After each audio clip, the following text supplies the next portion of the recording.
IELTS Practice Tests Plus 3 by Margaret Matthews and Katie Salisbury. Published by Pearson Longman. CD 1. Test 1. Section 1. You will hear a woman being interviewed by a market researcher in a health club about her membership of the club.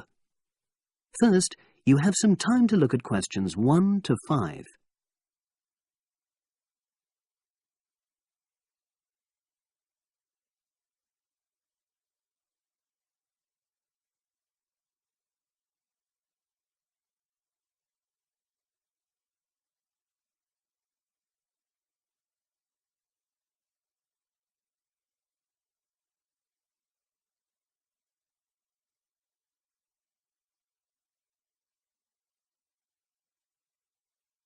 You will see that there is an example which has been done for you. On this occasion only, the conversation relating to this will be played first. Oh, excuse me. I wonder if you'd have the time to take part in some market research. What's it about? About this club and your experiences and opinions about being a member. It'll take less than 5 minutes. Oh, OK then, as long as it's quick. Can I start by taking your name? It's Selina Thompson. Is that Thompson? Yes. Okay, great. Thanks. The woman's name is Thompson, with a P. So Thompson has been written in the space. Now we shall begin. You should answer the questions as you listen, because you will not hear the recording a second time. Listen carefully and answer questions 1 to 5. Oh, excuse me. I wonder if you'd have the time to take part in some market research. What's it about? About this club and your experiences and opinions about being a member. It'll take less than 5 minutes. Oh, OK then, as long as it's quick. Can I start by taking your name? It's Selina Thompson. Is that Thompson?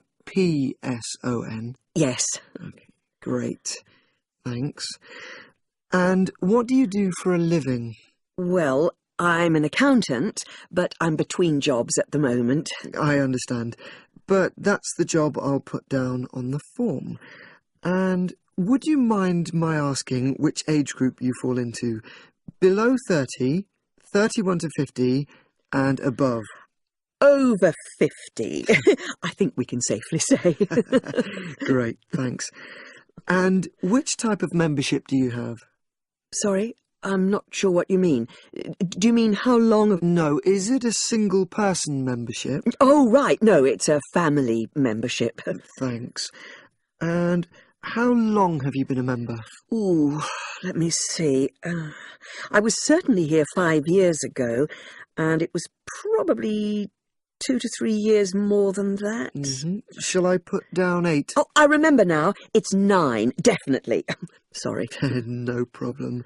I've got that. And the last question in this first part is, what brought you to the club? Sorry? How did you find out about the club?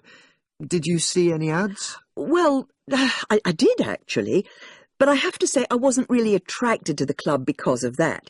It was through word of mouth. So you were recommended by a friend? Actually, my doctor. I'd been suffering from high blood pressure, and he said the club was very supportive of people with that condition, so I signed up. Great, thanks. Before you hear the rest of the conversation, you have some time to look at questions 6 to 10.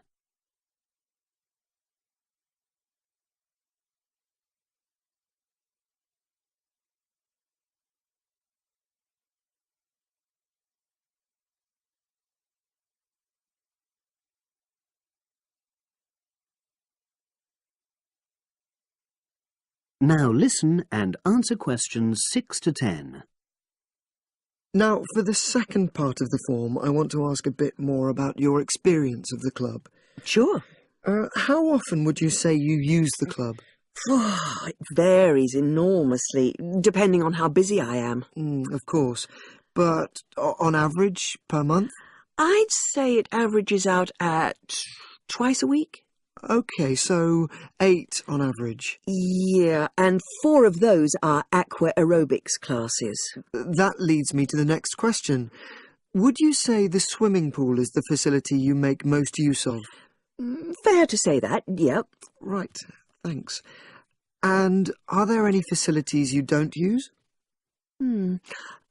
One area I realise I've never used is the tennis courts. And there's one simple reason for that. You don't play tennis? Actually, I'm not bad at it. Oh. It's that I'm not happy having to pay extra for that privilege.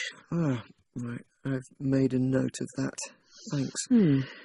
Now, in the last section, are there any suggestions or recommendations you have for improvements to the club? Only about health and fitness? Anything at all? Well, I'd like to see more social events. Oh. It isn't just a question of getting together for games or classes, but other things, you know. Yes, sure. And another thing that I was thinking, when I had my yoga class in the gym last night, we were all sweltering in the heat, was that I think they should put in, well, you know... air conditioning. That's exactly what I mean. The rooms are really light and well designed, but they do need proper installations. Sure. Well, I've made a note of that. Good. So, is there anything else you'd like to suggest? About quality of service, for example? Oh, everyone's very nice here. They couldn't be more friendly and helpful. Oh, but I tell you what, it's a shame the restaurant isn't open in the evening on Saturday, and Sunday as well, for that matter. Oh. So the club should... open it later on those days. OK. Well, thank you very much. That's all the questions I have. That is the end of section 1. You now have half a minute to check your answers.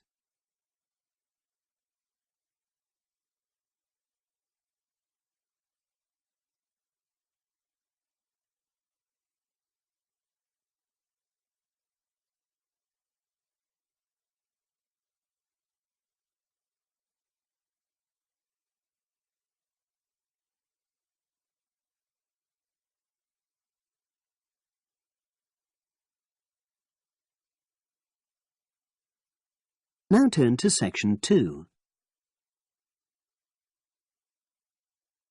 Test 1, section 2.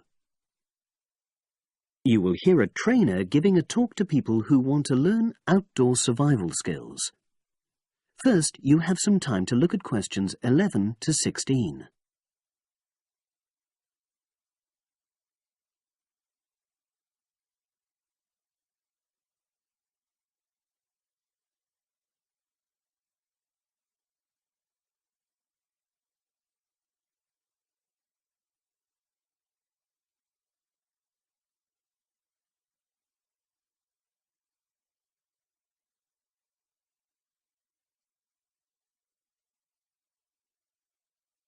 Now listen and answer questions 11 to 16. Good morning, everyone, and welcome to our outdoor survival program. As you know, this week you'll be learning some of the basic information and skills you need to look after yourself independently in the outdoors. These first 2 days, we'll be based here in the classroom, and then we'll be taking a camping trip to put into practice some of the things you've learned. I'm going to start off with the topic of food. And to start with, I'll describe just 2 methods which we'll be putting into practice at our camp, and which make use of natural resources, the steam pit and the bamboo pot. I've got 2 posters here to make things clearer, and I'll start with the steam pit here. To make this, you'll need some dry sticks, some grass, some loose earth, and some stones. And for this week only, some matches. The first thing you do is to dig a shallow pit in the place you've chosen to do your cooking. let's say about 25 centimeters deep and 30 centimeters wide. Your sticks have to be a bit wider than the pit because you have to put a line of them along the top from one end of the pit to the other. Before setting light to these, you take some large stones and arrange them on top. Then you start the fire and wait till the wooden platform burns through and the stones fall into the pit. At this point, brush away any pieces of hot ash from the stones. You can use a handful of grass, and then take another stick and push it down into the center of the pit, between the stones. After that, you cover the whole pit with a thick layer of grass. And then you can put your food on it, wrapped in more pieces of grass, like parcels. Finally, cover the whole thing with earth. You have to pat it firmly to seal the pit. Then all you have to do is take the stick out and pour a bit of water into the opening that it leaves. It should take about 4 hours for your food to cook, as it cooks slowly in the steam that's created inside the pit. Now you have some time to look at questions 17 to 20.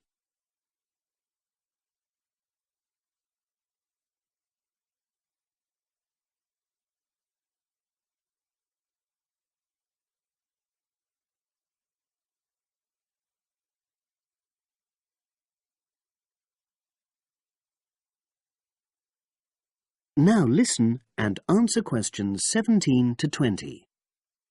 So, simple but effective. The other method you're going to practice this week is the bamboo oven. Now, the steam pit is ideal in certain conditions because the heat is below ground level. For example, if there's a strong wind and you're afraid a fire might spread. But when it's safe to have an open fire, you can use the bamboo oven method. You get a length of bamboo, which, as you probably know, is hollow and consists of a number of individual sections with a wall in between. You use a sharp stick to make a hole in each of the dividing walls apart from the end one. Then you lean the bamboo over a fire, with the top propped up by a forked stick and the bottom sitting on the ground. You pour enough water in the top to fill the bottom section, and then light a fire underneath that section to heat the water. Then you put your food inside the top section, and the steam coming up the bamboo through the holes you made cooks it. I'm going to move on now to food itself and talk about some of the wild plants you might cook. I'm going to begin with fungi. That's mushrooms and toadstools. I'm sure you'll be aware that some of these are edible and they're delicious, but some of them are highly poisonous. Now, whether they're poisonous or not, all fungi that you find in the wild should be cooked before eating, because that helps to destroy any compounds in them that might be mildly toxic. But be aware that any amount of cooking won't make poisonous varieties any safer to eat. Unless you can definitely identify a fungus, you should never eat it. It's not worth the risk. And you need to be really sure, because some fungi that are poisonous are very similar in appearance to certain edible varieties. They can easily be mistaken for each other. So, having said all that, fungi are delicious when they're freshly picked, and although they are only moderately nutritious, they do contain minerals which the body needs. I'll move on now to leafy plants, which are generally... That is the end of section 2. You now have half a minute to check your answers.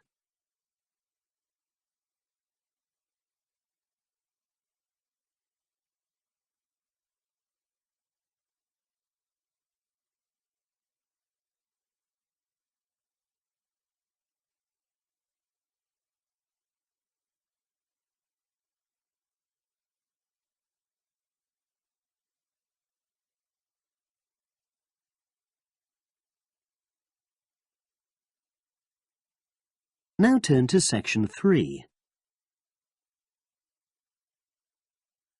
Test 1. Section 3. You will hear a woman called Phoebe, who is training to be a teacher, talking to her tutor called Tony about research she has done in a school. First, you have some time to look at questions 21 to 25.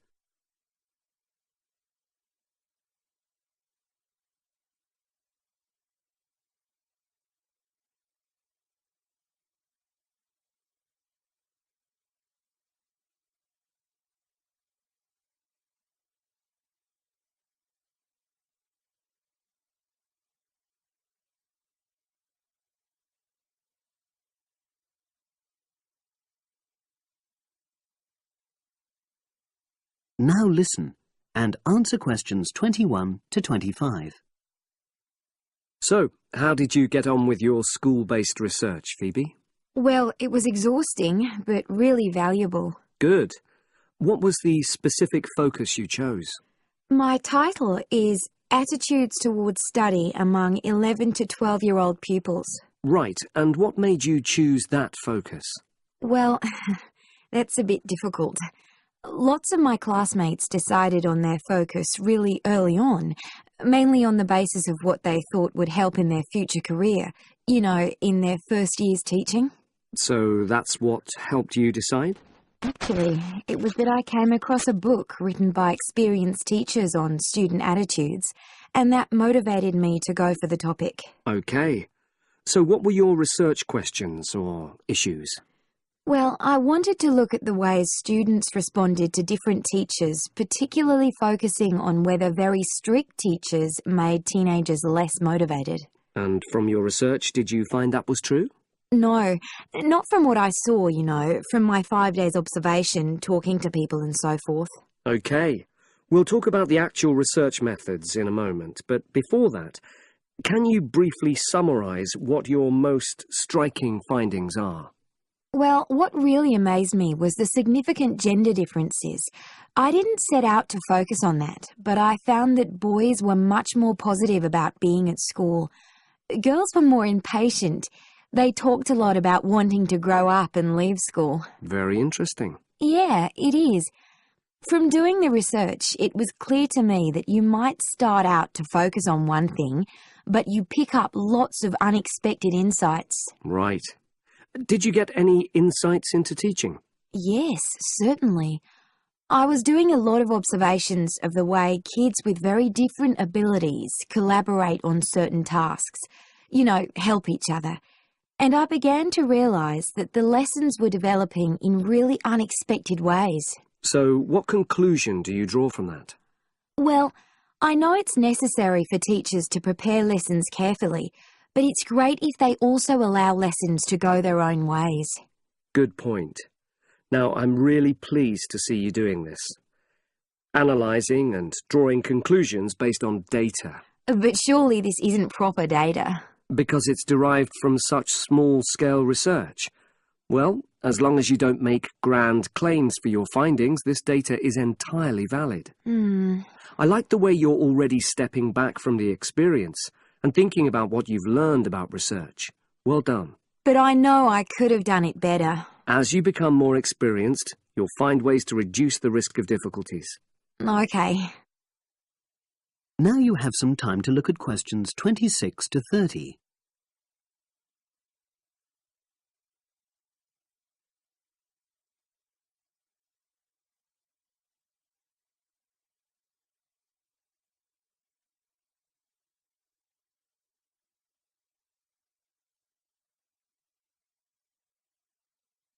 Now listen and answer questions 26 to 30.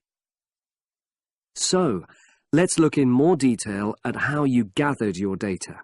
Let's start with lesson observation. Well, it generally went quite smoothly.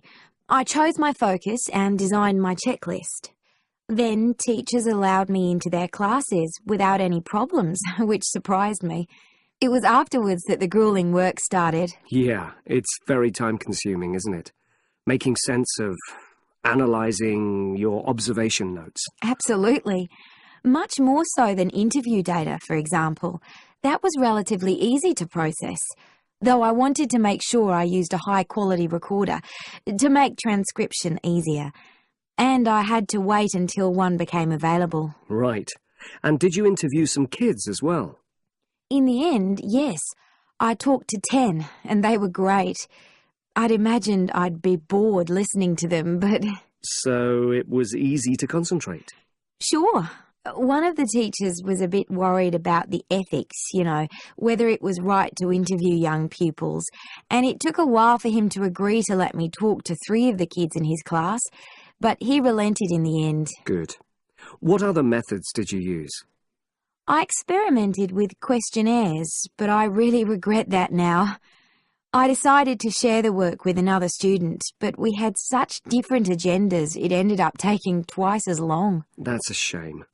It might be worth you reflecting on ways you might improve on that for future projects. You're right, yeah. OK. And the other thing I did was stills photography. I didn't take as many pictures as I'd hoped to. Lack of time? It's pretty easy just snapping away, but I wanted each snap to have a purpose, that would contribute to my research aims, and I found that difficult. Well, that's understandable, but remember... That is the end of section 3. You now have half a minute to check your answers.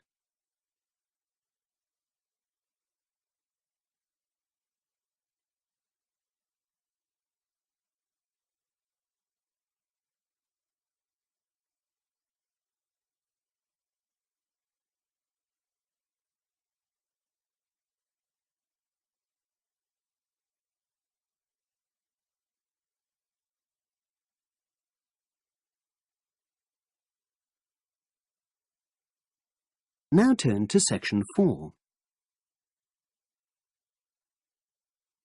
Test 1, section 4. You will hear an environmental studies student giving a presentation about his project on saving an endangered species of plant. Now you have some time to look at questions 31 to 40.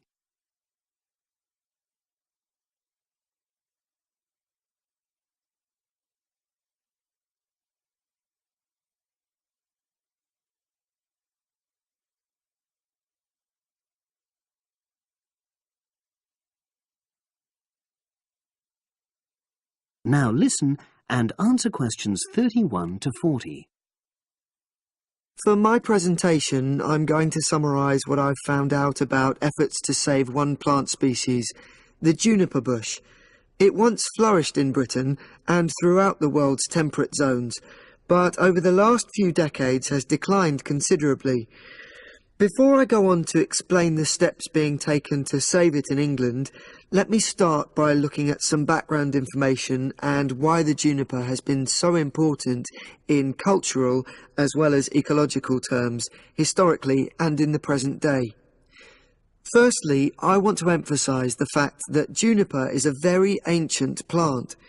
It has been discovered that it was actually amongst the first species of plants to establish itself in Britain in the period following the most recent Ice Age. And, as I say, it has a much valued place in British culture. It was used widely as a fuel during the Middle Ages because when burnt, the smoke given off is all but invisible, and so any illicit activities involving fire could go on without being detected. For example, cooking game hunted illegally. It also has valuable medicinal properties. Particularly during large epidemics, oils were extracted from the juniper wood and sprayed in the air to try to prevent the spread of infection in hospital wards. And these days, perhaps its most well-known use is in cuisine, cooking, where its berries are a much valued ingredient, used to flavour a variety of meat dishes and also drinks. Turning now to ecological issues, juniper bushes play an important role in supporting other living things. If juniper bushes are wiped out, this would radically affect many different insect and also fungus species. We simply cannot afford to let this species die out.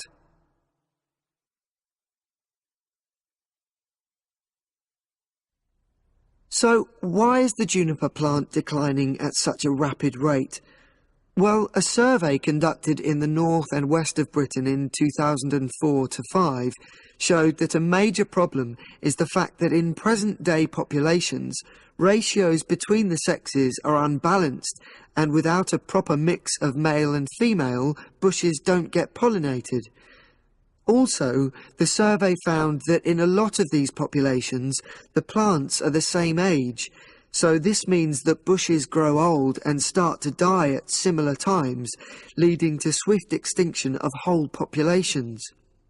Now, the charity Plant Life is trying to do something to halt the decline in juniper species. It's currently trying out 2 new major salvage techniques, this time focusing on lowland regions of England. The first thing it's trying is to provide shelters for the seedlings in areas where juniper populations are fairly well established. These, of course, are designed to help protect the plants at their most vulnerable stage. A further measure is that in areas where colonies have all but died out, numbers are being bolstered by the planting of cuttings which have been taken from healthy bushes elsewhere. Now, I hope I've given a clear picture of the problems facing this culturally and ecologically valuable plant, and of the measures being taken by Plant Life to tackle them. If anyone has any questions, I'd be happy. That is the end of section 4. You now have half a minute to check your answers.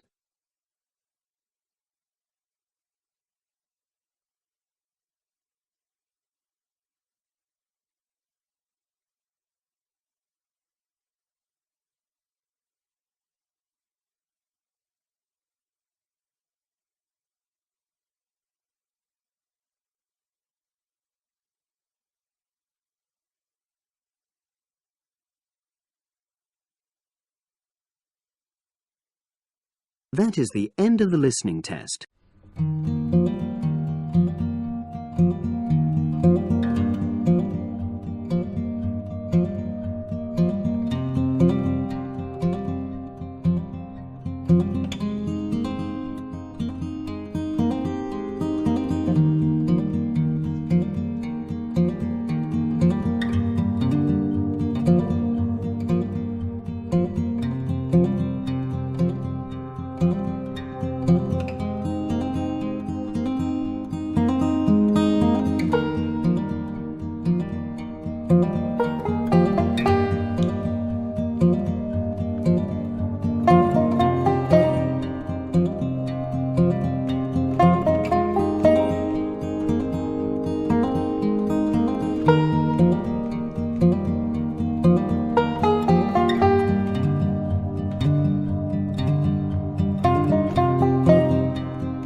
Thank you.